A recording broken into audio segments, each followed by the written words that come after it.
Friends, welcome to my YouTube channel. Exercise 11.2 से question number 7 करेंगे। Triangle A B C is right angled at A.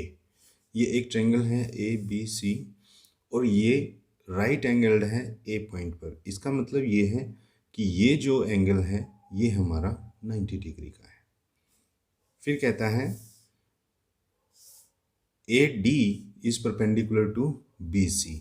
ये जो A D line है ये इस बी सी के ऊपर परपेंडिकुलर डाली गई है।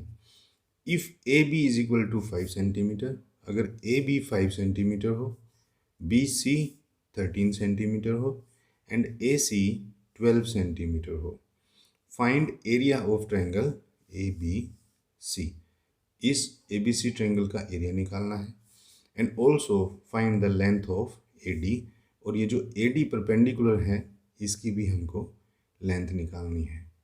तो एक तरह से ये जो है ये हमारी हाइट ऑफ दिस ट्रायंगल है, अगर बेस 13 को माना जाए तो। देखिए फ्रेंड, इस फिगर को अगर हम देखें, इसने हमें बोला है कि ए पॉइंट के ऊपर राइट एंगल है। तो अगर हम इसका एरिया निकालना चाहेंगे तो एरिया निकालने का फार्मूला हमारा क्या होता है? Half into base into height. अब बेस तो हमें 5 सेंटीमीटर भी दे रखा है और 13 भी दे रखा है। इन्हीं को हमने बेसिस कैसे माना? देखिए, अगर मैं इस ट्रायंगल को ऐसे रोटेट कर दूं तो देखिए ये 5 सेंटीमीटर को अगर मैं बेस मानूं तो ये जो राइट एंगल है यहाँ पर, राइट एंगल जो होता है वो ट्रायंगल का क्या होता है? हाइट होता है। तो बेस 5 सेंटीमीटर अगर मैं मान लूँ तो हाइट हमारे पास ऑलरेडी दे रखी है। यहाँ से हम क्या निकाल लेंगे? ट्रायंगल का एरिया निकाल लेंगे। और अगर हमारे पास ट्रायंगल का एरिया आ जाता है तो हम फिर इस 13 को बेस मानकर इसकी हाइट भी निकाल सकते हैं। कैसे निकालेंगे ये देखिए। अगर मैं ए बी को, जो कि 5 सेंटीमीटर है, अगर बेस मान लेता हूँ तो ये मेरी 12 सेंटीमीटर हाइट होगी, तो हम एरिया निकाल पाएंगे। देखिए, area of triangle A B C is equal to, formula लिखेंगे, half into base into height.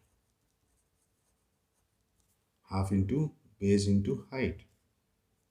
Half base मैंने लिया है 5 सेंटीमीटर, क्योंकि इसी बेस के ऊपर मेरी ये हाइट बनती है। तो बेस है मेरा 5 और हाइट है मेरी ये 12 सेंटीमीटर।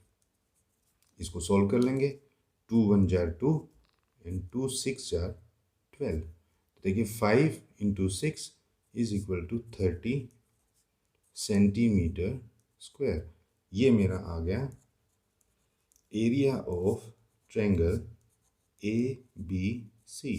तो एक पार्ट तो हमारा सॉल्व हुआ, जो कि इसने हमको बोला था area of triangle A B C निकालिए। अब बोल रहा है also find the length of A D. अब ये लेंथ जो है ए डी, ये किसके ऊपर परपेंडिकुलर है? ये बी सी के ऊपर परपेंडिकुलर है। तो इस शेप के अकॉर्डिंग बी सी क्या हो जाएगा? बी सी हमारा बेस हो जाएगा और ये हमारी हाइट हो जाएगी। ये हमें निकालनी है। एरिया हमने ऑलरेडी निकाल लिया है, तो इसको हम एक सिंपल सी इक्वेशन बना करके उसमें पुट कर देंगे। देखिए कैसे करेंगे। एरिया ऑफ ट्रायंगल कितना है हमारा? 30।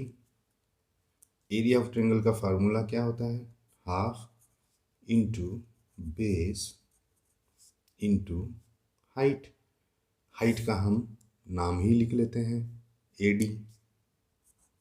ए डी इज इक्वल टू 30। बस ये हमारी एक सिंपल सी इक्वेशन बन गई। इसको हम आगे सॉल्व कर लेंगे। कैसे करेंगे देखिए। हाफ इंटू बेस हमारा क्या है? 13।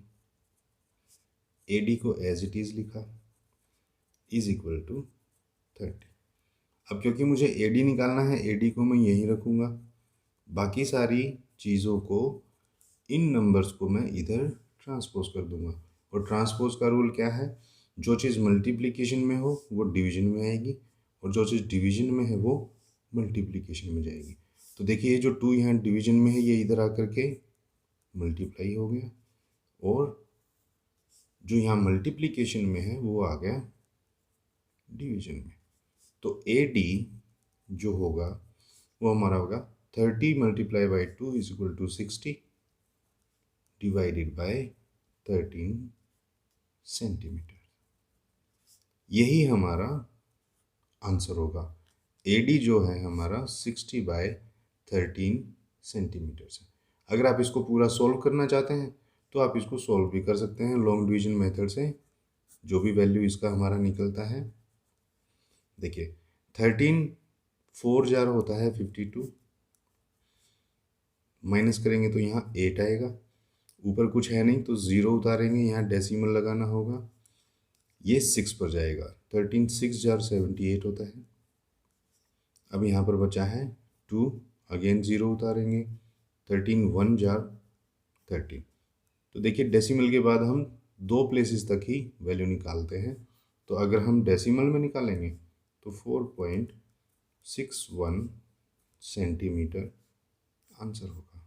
अदरवाइज हम इसको यहाँ तक भी सॉल्व करके छोड़ सकते हैं। तो फ्रेंड देखिए ये हमारा एक ट्रायंगल ABC दिया हुआ था और हमें बताया हुआ था कि ये पॉइंट A के ऊपर 90 डिग्री का एंगल है। साइड्स 5 सेंटीमीटर, 13 सेंटीमीटर और 12 सेंटीमीटर दी हुई थी।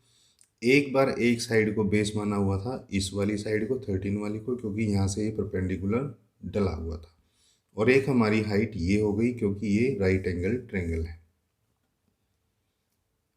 इस 12 सेंटीमीटर की हाइट वाले साइड को हम हाइट मानते हुए एरिया निकाल लिया हमने, और फिर इस एरिया को बेस बना करके हमने इस AD की वैल्यू यहाँ पर निकाल दी।